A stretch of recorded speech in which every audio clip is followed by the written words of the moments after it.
Apalagi strategi untuk menghindarkan permusuhan, yaitu meninggalkan sikap sombong dan tinggi hati. Otomatis ya, berhadapan dengan orang yang sombong, biasanya kita tidak senang, tidak suka. Kita sendiri yang sombong, semua orang menurut kita di bawah kita. Relasi kesombongan ini nanti melahirkan kedengkian, emosi, persaingan. Maka kata Syekh Nursi, semoga tidak ada yang menganggap kesombongan itu kemuliaan. Karena sering saya bilang manusia itu tidak kompatibel dengan kesombongan. Ibaratnya komputer, manusia itu kalau diinstalkan dalam dirinya kesombongan itu akan crash. Tidak cocok. Wong hakikat diri kita itu kan makhluk. Diri kita yang paling awal, paling dasar itu kan hakikat kita itu kan makhluk. Sesuatu yang diciptakan. Kita itu tidak ada sendiri. Jadi kita tidak pantas sombong.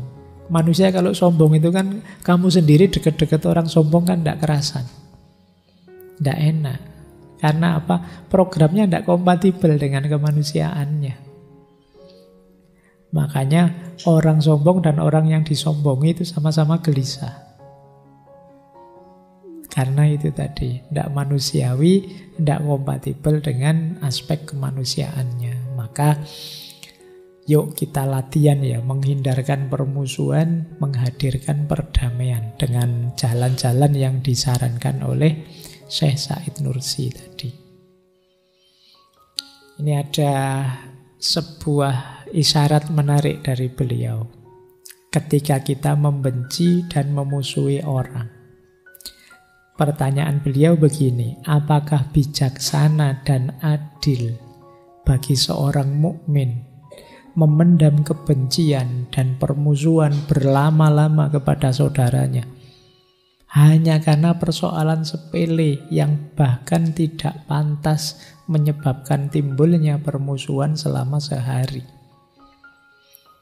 Apa pantes sih, apa bijaksana sih kita itu memusuhi saudara kita sesama mukmin? Ketika engkau memusuhi dan membenci saudaramu, itu kan berarti kamu anggap saudaramu punya keburukan. Ketika engkau menuduh keburukan pada saudaramu, ada 3 hal yang terlibat. Jangan lupa, kalau kita menganggap saudara kita jelek, saudara kita buruk, ada 3 aspek yang harus kita baca. Dan itu terlibat dalam anggapan kita. Yang pertama apa? Takdir. Hidup ini memang secara sunnatullah, sesuai takdirnya Allah. Ada orang baik, ada orang buruk. Ada orang jahat, ada orang teladan. Apapun situasinya dalam hidup ini kan kita diminta untuk ridho.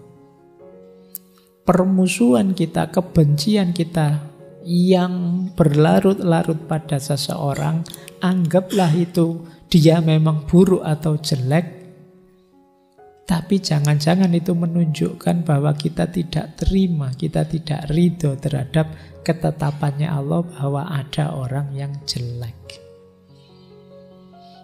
Jadi memang kadang-kadang kita jatuh pada kebencian atau permusuhan pada seseorang, tapi jangan berlama-lama. Kuatirnya kalau lama-lama, wong dendam saja sampai tahunan, sampai 15 tahun tadi tiga kali pemilu. Kuatirnya kalau lama-lama, jangan-jangan kita ini termasuk orang yang menyangkal takdirnya Allah. Tidak ridho terhadap ketetapannya Allah. Jadi diingatkan yang pertama itu oleh Syekh Said Nursi. Yang kedua, setan, unsur eksternal, dan nafsu amarah, unsur internal. Jadi ketika kita memusuhi dan membenci orang, itu kan sebenarnya kita sedang membuka diri kita untuk dimasuki hal-hal yang negatif. Istilahnya kita biarkan setan masuk. Yang itu menghidupkan nafsu amarah kita. Kebencian dan permusuhan ini kan hal yang negatif.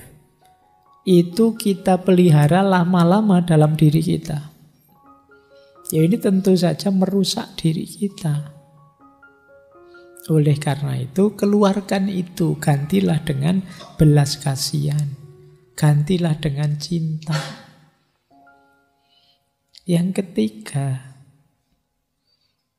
kekurangan, keterbatasan, kecerobohan kita. Wong kita ini manusia, juga banyak kekurangan, banyak keterbatasan. Kadang-kadang yo keliru, kadang-kadang yo salah. Kita juga sering khilaf, dosa kita juga banyak.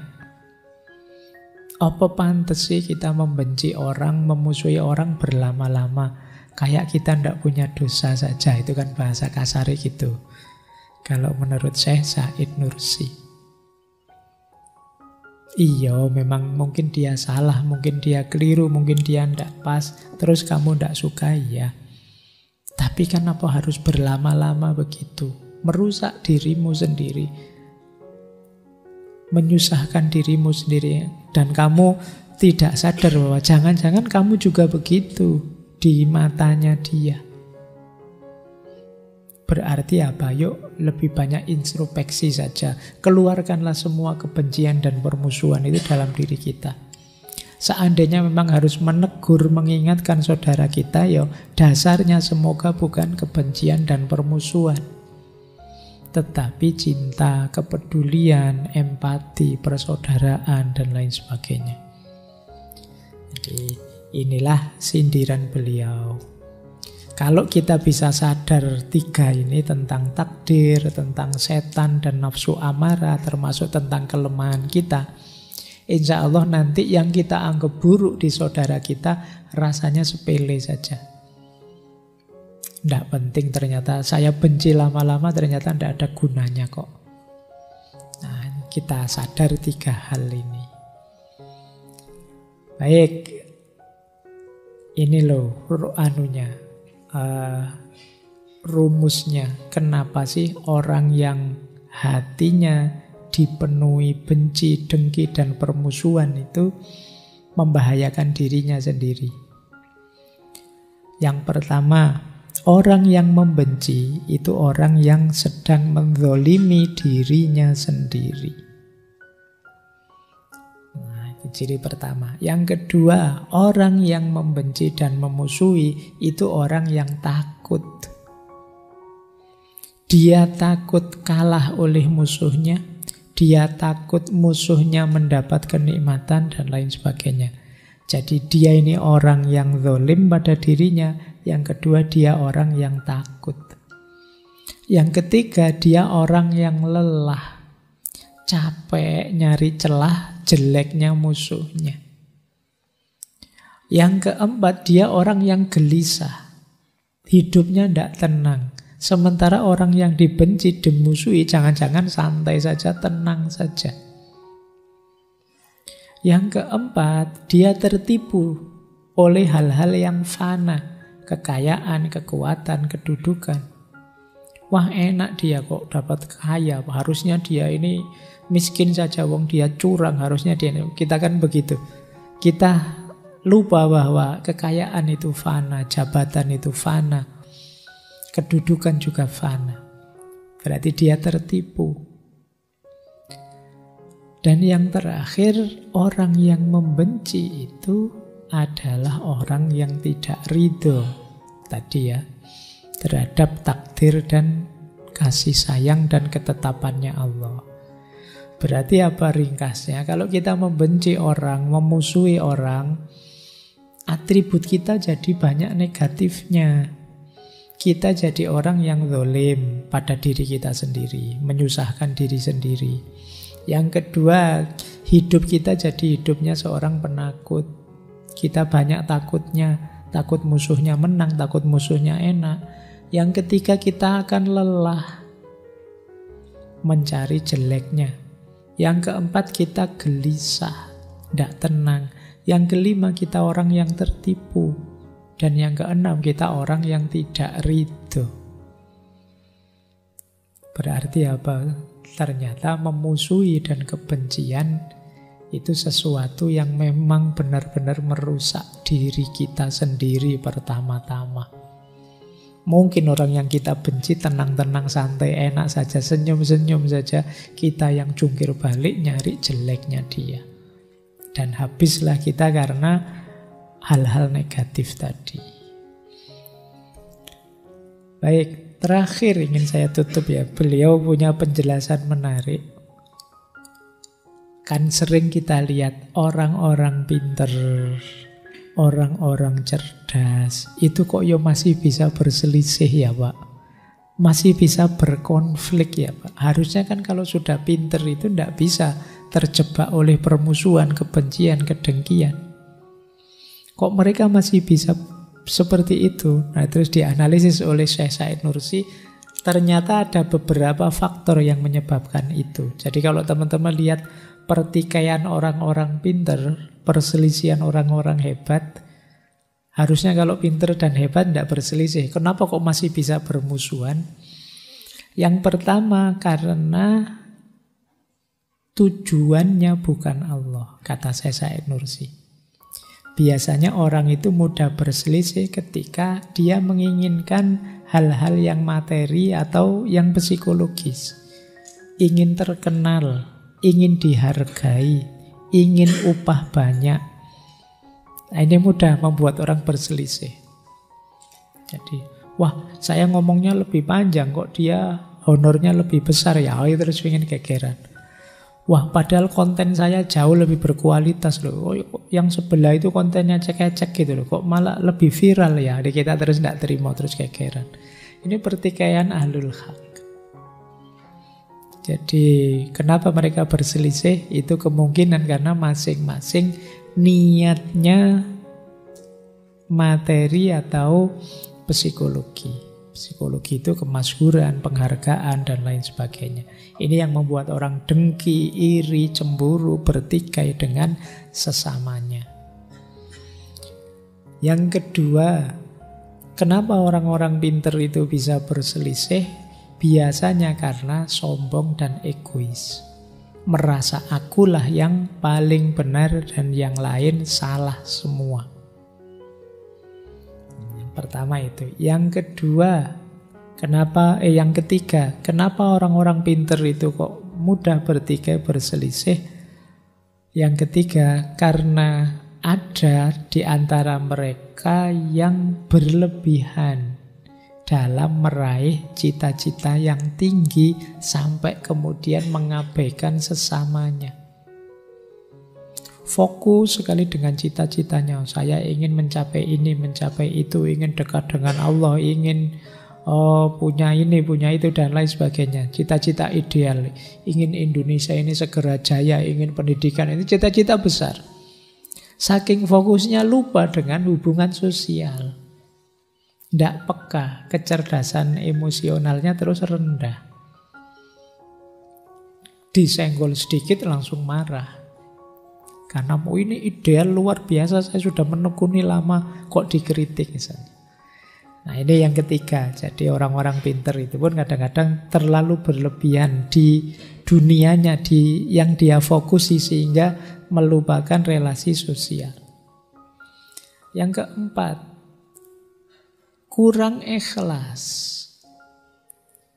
dan kurang istiqomah. Sehingga apa? Tidak bisa menikmati kebenarannya. Ahlul haq itu kan orang pinter, tapi dia pinter sih, tapi dia tidak bisa menikmati ilmunya. Jadi yang ada apa? Ya dia selalu curiga, khawatir ada yang lain yang lebih benar atau ada salah dari yang dia. Jadi tidak menikmati.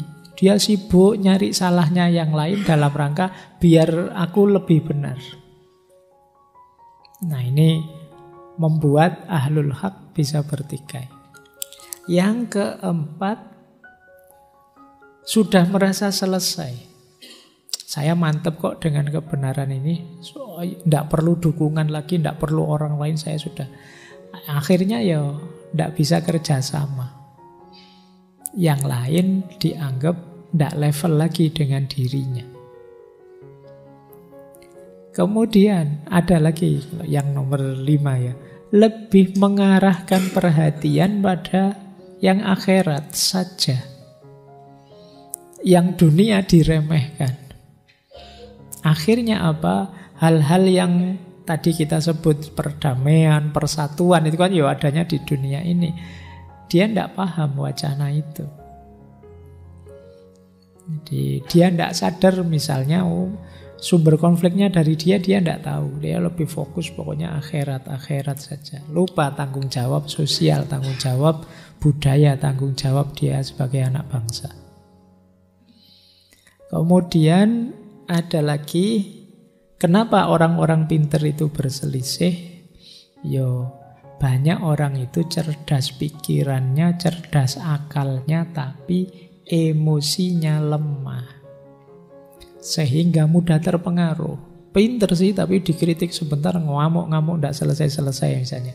Nah ini emosinya tidak terjaga.